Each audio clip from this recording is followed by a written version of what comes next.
you already know who I am, so I'm just going to tell you. I saw The Amazing Spider-Man. Awesome movie, but I do have to have some little picky and also a little things about the comic book and what I didn't much like about the movie, but also good things. But also, I will explain to you right now about something important. You probably saw Crash Jack Fan 1994's video of The Amazing Spider-Man, his review. But he forgot to mention that I went with him. Yeah, he forgot that. And also, he told me that he forgot to explain it. He forgot to mention it, but, actually that's not important. But I can tell you that he should have mentioned. Okay, so now what I will tell you first is my thoughts. I love the movie.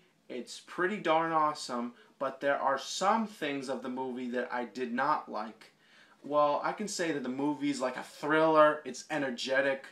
I recommend it for people who love shocking movies that sometimes bring you into that panic zone, like dun dun dun dun dun dun, like that kind of panic. But they don't have that music in the movie. I'm just making a point. Okay, now I'm going to tell you about the comic book theory. You see, there are a few things that they done wrong. You see, the idea of a reboot was trying to fix the idea from the 2000 movie, which they did so good so far, but they made a little bit of mistakes too. And I will explain the comparison between the comic book and also the movie. But I will not reveal anything in the movie. I'll just say it's different. I will tell you some things that are different, but I will not explain what is different in the movie. I'll just explain the differences between the comic books. Okay, so in the original comic book, Spider-Man starts out as just, how do I say, like a nerd. Completely like a nerd with lenses and stuff, a geek. He has no appreciation. He's not that famous. Well, it's just half different in The Amazing Spider-Man. I will just tell you that. And okay, now also, you see how he got his powers in the original comic book. He got his powers from a secret lab he kind of sneaked into just because he wants to get close to a girl he likes. It's completely close. But in the original comic book, he got it from a, venomous, bite from the arm, and also he ends up, making a fool out of himself. But in the movie, that is completely different. Maybe I'm explaining this too much. Okay. Now, one more thing.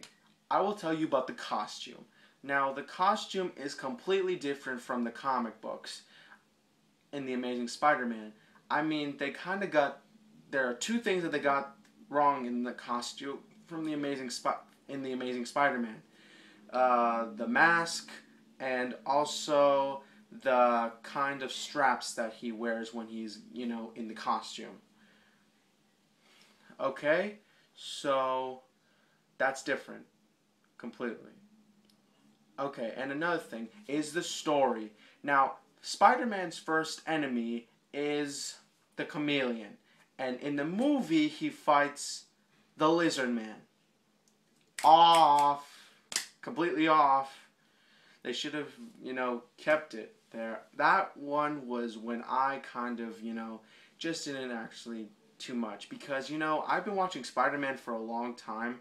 And, I really, like to stick with the idea of the comic book. I'm not trying to be picky here.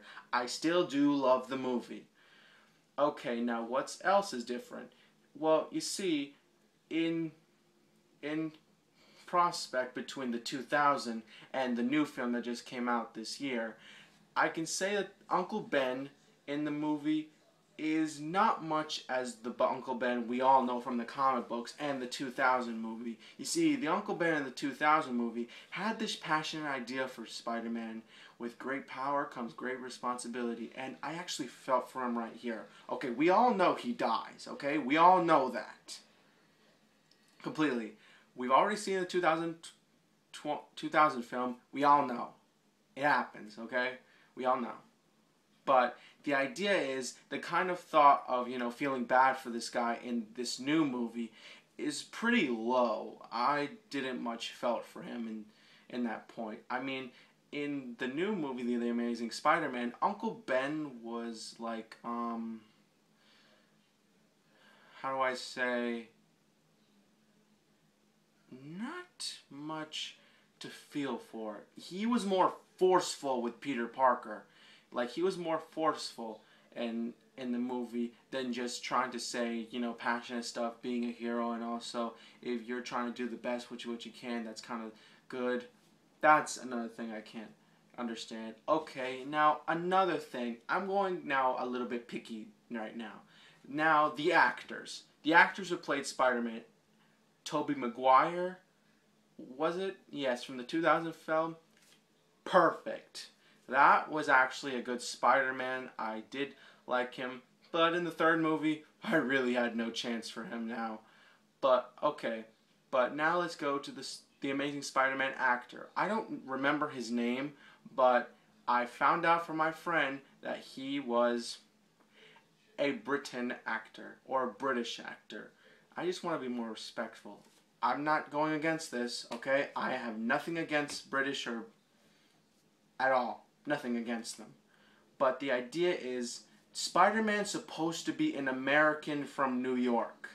Now, putting a British actor as Spider-Man was a little bit off, but you see, they managed to make sure to fix the actor's accent so he can sound like an American, which is really good. I actually think that his acting is perfect in the movie. Really think his acting perfect in the movie. But still, they were a little off with the actor. I'm just saying that.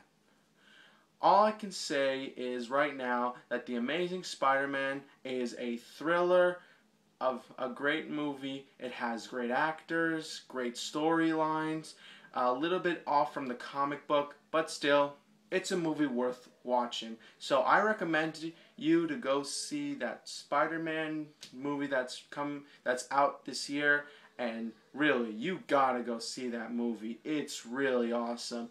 But I will tell you in warning, never see it in 3D. There's no point. Just see it completely in regular, 2D. Because it's just a waste of money.